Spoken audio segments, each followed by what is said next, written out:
Teresa. And we're recording, and Dana's here too, Michael Connor with the Early Learning Division for this meeting, which is the Oregon Head Start Association application Q&A. So feel free to unmute yourself or speak up. Dana and Lindsay are here, especially at the beginning. So if you've got really difficult questions that also could involve Preschool Promise, now's a great time to put those on the table. Lindsay. This is Maureen. I have a question. Hey, Maureen. I cannot remember where you asked us to put our startup budget. I put it under organizational capacity. Is that the right place? Got some new people coming. I don't think there's a particularly bad answer for that.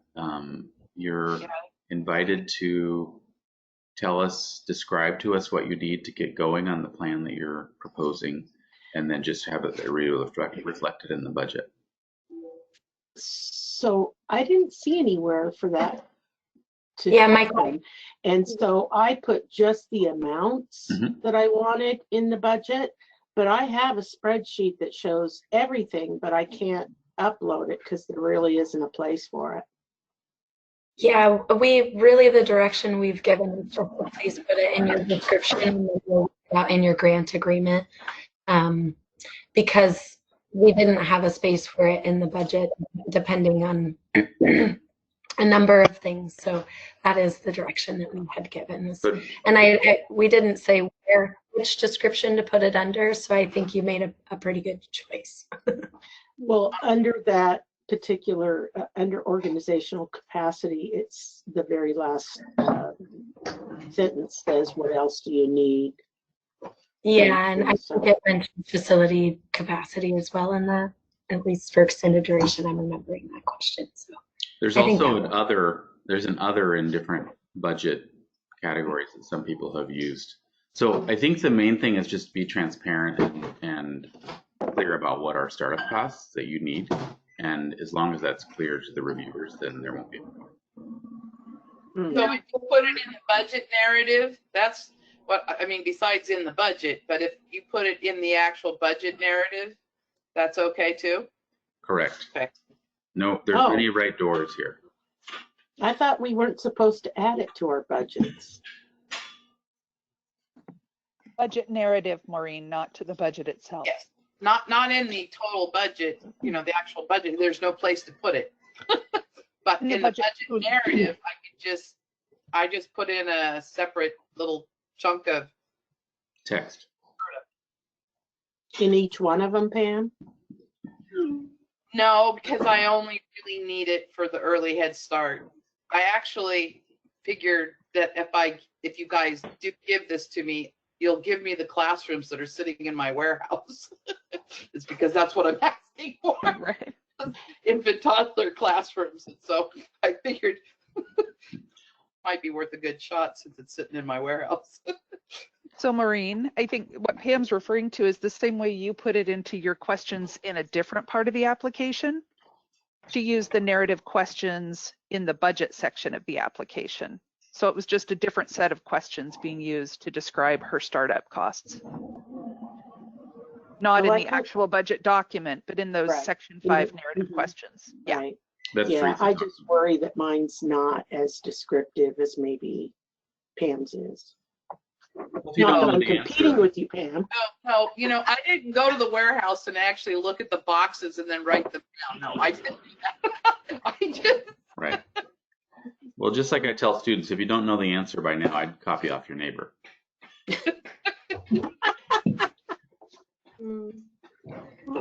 Other questions? I wanted, Dana? well, from Preschool Promise. So good morning, everybody. This is Dana Young. I'm the Preschool Promise program manager here. For Preschool Promise, if you're applying for Preschool Promise, we do want the startup information and the budget narrative.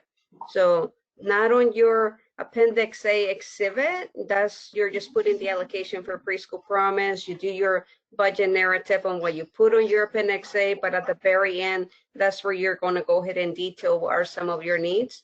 Preschool Promise, we're looking at 3 tiers of startup funds. We know that we're going to go ahead and have applicants. If you're accepted and you may not have anything, it's just an empty classroom. So we know that we are going to need to provide them with a full classroom. Then we're going to have the second tier of providers that may have already been in the business of preschool, but they're needing some enhancements to their classroom. So those are, we're going to go ahead and they're also going to go ahead and get startup funds. And then you're going to have our third tier, which are our current Preschool Promise providers that have been with us since like 2016. We know they're going to go ahead and have some needs as well. So for Preschool Promise, we are working on that like formula, but we know that we're going to be looking at our mix types of applicants in those 3 different ways. If you don't have nothing in the classroom, then you'll get a full classroom, and then so on. You go ahead and tier it back, but definitely put your needs on that budget narrative at the very end. Can I ask Dana a question? Yeah, please. Hi. Michael, I didn't have Dana's email when I was frustrated and I wrote that email to you yesterday. I'm hoping you shared it with Dana. Okay. So I'm the person that was concerned about the fact that I'm taking a $1,889 per child cut in doing Preschool Promise. And it's caused me to have to end my partnership with ERCO, who provides the cultural support for the Burmese classroom in order to make the budget. Either that or it was to give up. I just feel like I need to share, because I want you to share upwards, that I would have asked for over 100 Preschool Promise children, because I have that many families that are between 100 and 200% that need care. But because of such a low dollar amount for cost per child, that is why I am only sticking with the Burmese classroom, because I know that that service is desperately needed, and I did not ask for any more. And I just have to say that, to me, I find it incredulous that the state says raise teachers' salaries to the level of the what was Preschool Promise, because my Preschool Promise teacher actually makes higher than the minimum for the OPK as an hourly rate. But yet the funding for Preschool Promise, which also has that requirement, is drastically different. Yes. But yet it also added family engagement and family services to it, which I was actually refused when I applied the first time to be able to have that position funded for. But now I'm expected to have that support along with the budget cut. And I just want you to know that it's bad. It's bad business. And I really hope that all the other people that in their areas of their community, that they're able to use that budget amount.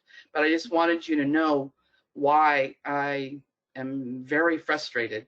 Yeah, and so I appreciate you bringing that up. And just, I was going to call you yesterday, and then it was so busy. I was making calls until 8 p.m. and I'm like, I don't know that Pam wants me to call her right now. So then it's like, but let's talk about that. Let's talk about the situation, right? Because I think when we talk about, I'll go ahead and just start with a little bit of a history. So as you all know, all of the funding went from the ELD to the hubs and then to the provider. What we have found during this implementation or this application process is that each hub, because they're the funders, they were doing Preschool Promise their own. Maybe it looks a little bit different from one county to another, right? So as far as like, providing some of those like comprehensive services or family a little bit more comprehensive, like it was never like, no, you shall not offer that, right? I think it was more of like that work with your hub and seeing how you can go ahead and provide that. Now, Can during our... interrupt Dana for a minute, because actually the state contacted me and told us we were not allowed to have family services. we removed it from our application. Mm. So it was the state, not the local hub, that did that. That's So, good to know. you Good know to know. Just joined the gig about a year ago. So I don't want to take up the time. I just yeah, want no, because I want to get to like, what do we do now, right? Because I think there's going to be some opportunities. As far as right now, all of our current preschool promise providers, there's only about 20 that are going to go ahead and see the cost per child is a little bit higher than the $12,000. So what we're saying to providers, and we were looking at, can we do like an enhancement for preschool promise providers who are also OPK? Like, what can we do? So just know that this is something that we really try to figure it out. My solution right now, and I don't know if it's too late for some of you, would be that on your in your budget, there's a question there on like what will be some of your barriers, that you can explain that and say, hey, you know, I was getting paid X amount higher than the $12,000, and this is what's going to cost. it's repeated throughout my grant application. It's repeated. Right.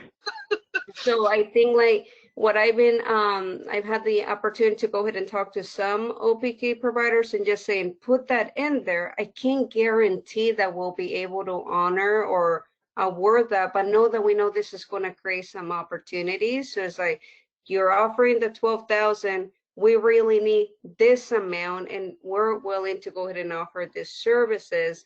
And then should you get accepted and awarded, that's when we can go ahead and take a look at the budget and say, okay, yeah, we can or not. I just can't guarantee it, right? Yeah. As you already know.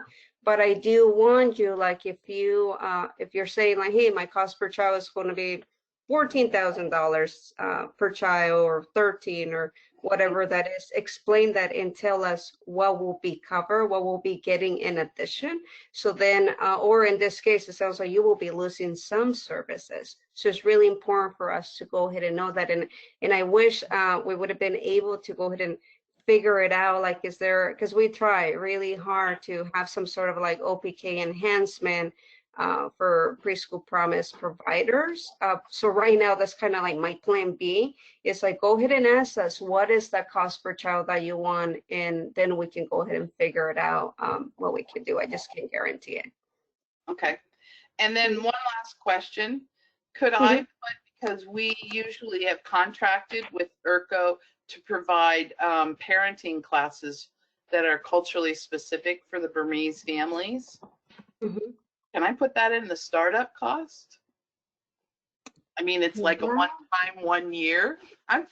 You know what? I am pulling $49,000 out of a local agency that supports immigrant and refugee families. I feel like a schmuck. Yeah. I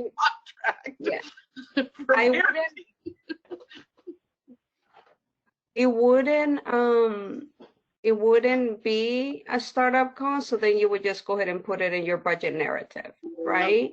I'll put it in what I asked for. So I guess what I'm confused is that I can ask for more than the 12,000, and you won't throw my grant out because I'm asking for more than 12,000.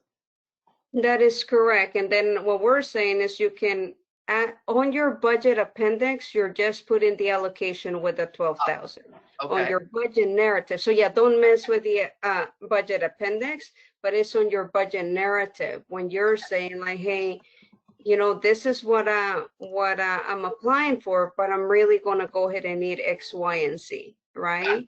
I think that is that's where the opportunity is, and that's what I'm saying is like, it's not going to be we can't guarantee it.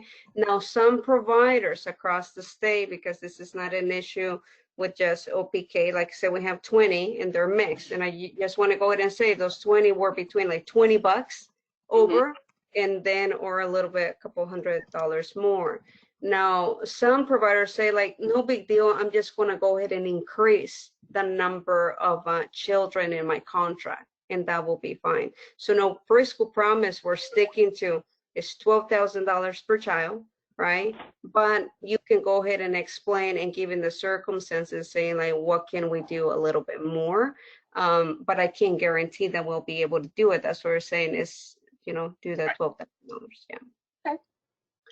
Thank you, and sorry everybody else if that didn't apply to you all. There are lots of questions. That's why we invited Dana to try to give a chance to Yeah. ask some of them. Just regarding Stephanie's chat and their, some of you may have already filled out your application, right? If we need to reopen it, so you can now include this information, we can go ahead and reopen the application too. I mean, if everything's done, but you want to go ahead and add that to your, as a need, we would just go ahead and need like the name of your provider and we can reopen it. But like I said, I do also want to make it clear that this is very specific to OPK because we are only, we're seeing our providers who were on the higher level than the 12,000, just because we're trying to go ahead and also align our preschool promise cost per child because it is all over the place. And some providers are seeing a pretty good increase.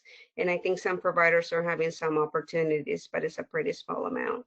So if now that you hear Dana, if you've already submitted, we can go ahead and reopen your application so you can add that. Just send me an email directly. So thank you, Dana. Really appreciate it. Thoughts on the OPK RFA? Other thoughts? Other wonderments? I do have one question, but I want to let somebody else because I feel like I dominated already. Go ahead, Pam. Okay. In the enhancements, the transportation piece, where you identify the current transportation costs, and then because I am actually asking to have more duration, so it's a little less transportation than what I did. Do you want, because I'm not asking for enhancement dollars, but do you want my actual cost for transportation? Do you know what I'm actually talking about? Because right now I'm not using enhancement dollars, so I think I would put 0 there, but I thought you might want to know what my transportation costs are. So let me make sure I understand the question. Or let me say what I think is supposed to happen. What I think we're interested in is you're saying out of this 2,600, you're going to use some of it for transportation, and there's a table. Just for salaries. I'm not putting it under that transportation category. I'm just putting it. Okay, then I would say if you're not using transportation, if you're not using enhancement monies to increase transportation opportunities, then you don't have to complete that. Oh, good. That table, because you're not using the money to tweak your transportation system. Got it. All right. Thank you. Sure.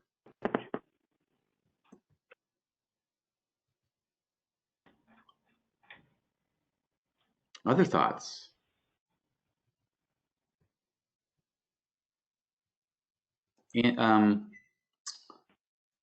Teresa, would you mind responding to Angie's question, stating it and responding to it?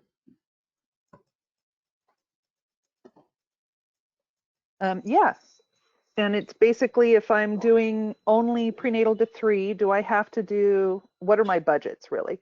And the way we wrote it into the RFA is that if you are doing prenatal to 3, you should do the budget in section 5 because that's going to be your base budget. And I'm double checking the documentation online right now because I was checking it as soon as I was given the question. Mm-hmm. But that you shouldn't have to repeat the exercise. And I'm trying to double check the application just to confirm that we aren't going to force that. So some of that I'm going to have to get back to you on while I double check.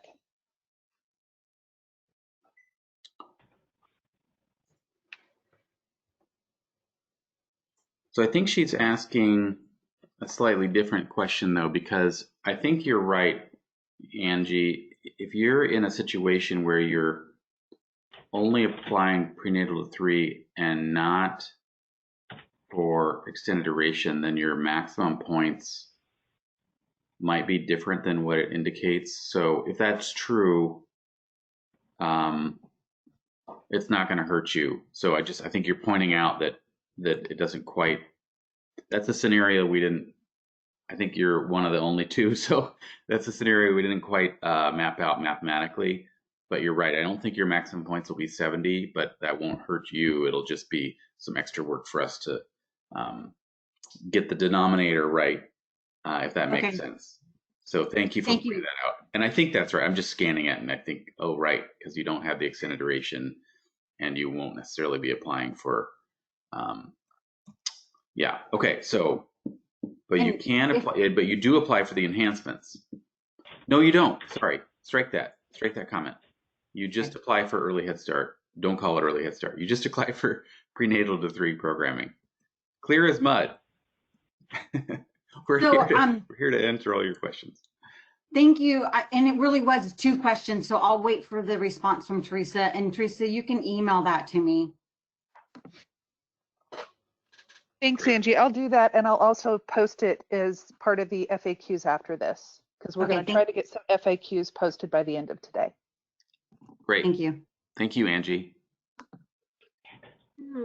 I do, Dana here, I do have to jump off the call, but I thought I'd just go ahead and recap what I said. So I'm like, hopefully I didn't confuse anybody.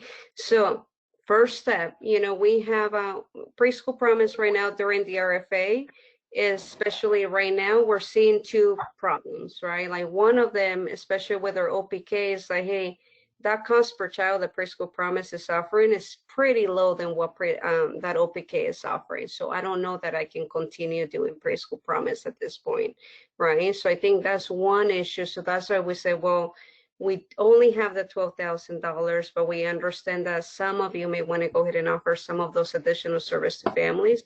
So go ahead and put that in your application, and we can't guarantee it.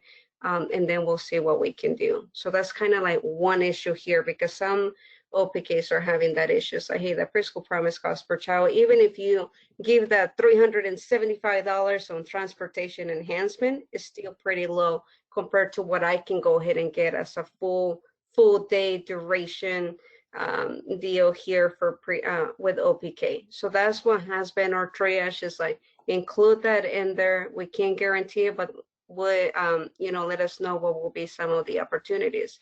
Some people, then you have the other tier, which is the current Preschool Promise providers whose cost per child was higher or than the $12,000 per child. And like I said, it varied. It was like from $20 to like a couple $100 or maybe a little bit more. What we've said to those individuals is, well, we need to learn like what was the reason what it was a little bit higher. Some providers are like, I'm fine with the enhancement, I can make it work, no big deal there. Or some of them were, well, we're offering a little bit more additional service, and I don't know what's going to be the impact to our families with that change. So what we said to those current providers, although, you know, we may have not been able to call everybody, is like, go ahead and include that in there, because we need to know, because right now all Preschool Promise has is the $12,000. Include that in there. Should you get awarded and accept it, then we can take a look at it. A lot of those 20 that kind of fall through, they're like, I just need additional slots and my budget's fine.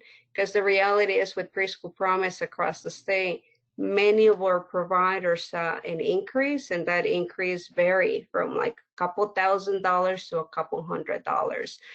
So just kind of, I think as you're looking at your application, it's like, where do you fall? Are you, is it you're not a current Preschool Promise provider, but you're like 12,000, OPK is giving me this pretty, you know, pretty bigger amount, but I want to go ahead and kind of make it equal. So it's just kind of like 2 roads. But just kind of thought I'd put it all in and clarify it. But if you guys have any additional questions, I'll go ahead and put my contact information. I'll be available today, probably till very late. So you can feel free to go ahead and give me a call or send me an email if you want to go ahead and chat about your individual situation there. But I do want to just make it clear, Preschool Promise, we're not like, this is not a full-on offer to the state, because the reality is that many of our providers increase, and many of them are fine and they're asking for additional slots, but we know that this is an opportunity with our OPK partners because of some of those additional services that you're offering to OPK. So, okay, alrighty. Well, thank you all. I'm gonna go ahead and jump off. Thank you, Dana.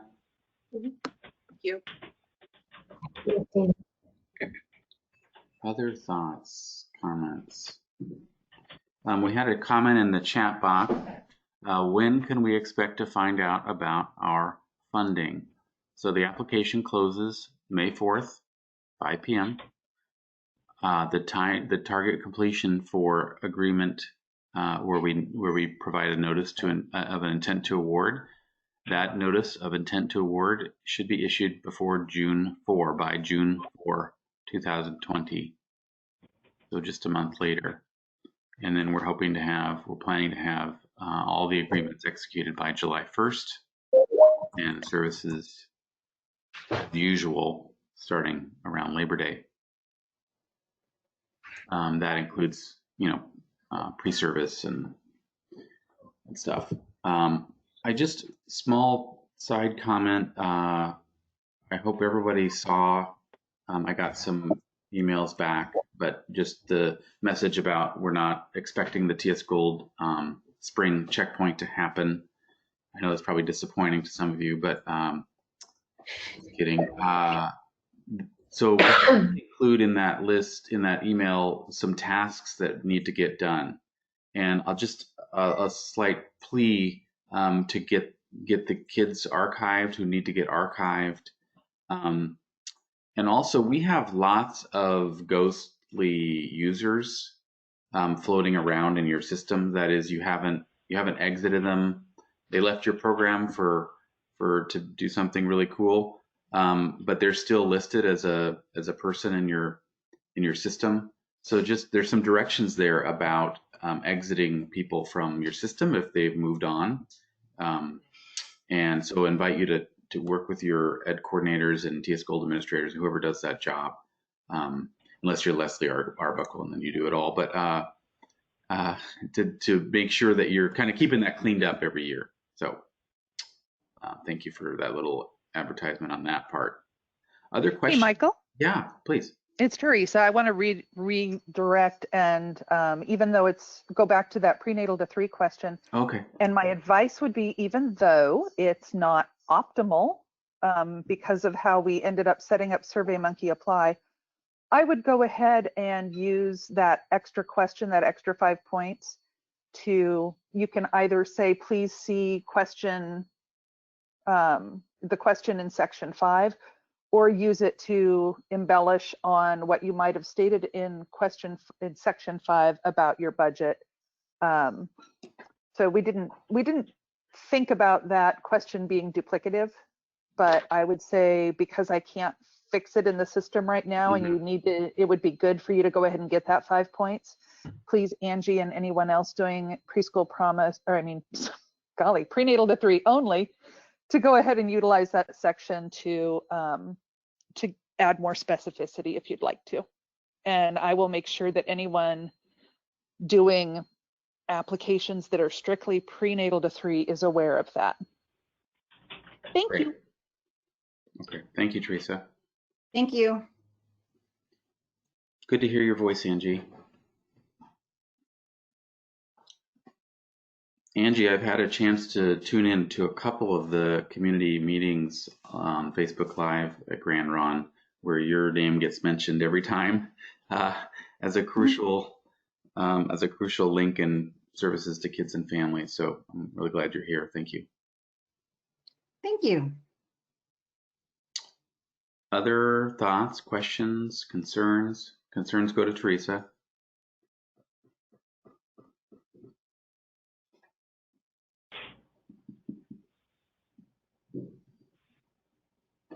You can speak up or you can add something to the chat box. I'm going to have to log off because I got another meeting. That's totally fine, Pam. Thank you. All right. Thank you. Good to see you. Be well. All right. You too. Good to see you, Pam. All right. Bye-bye.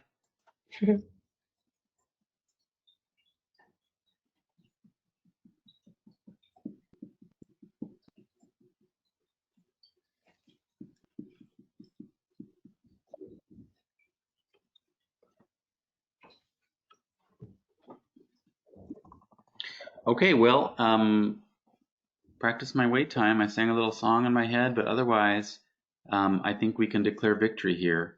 I know that Lindsay and I are interested in fielding questions If it weren't for the last minute, lots of stuff wouldn't get done. So feel free to reach out if you're feeling stuck or you want to check in today or Monday. Hi, Eileen. Hi. And we were just wrapping up, Eileen. I don't know if you were. I know. I've been listening the whole Okay. time. Okay. But I did send Lindsay an email about the 1.5% for coaches, and maybe you can just respond to that and through email is fine. Okay, we'll do that. We'll add that to the FAQ. Okay.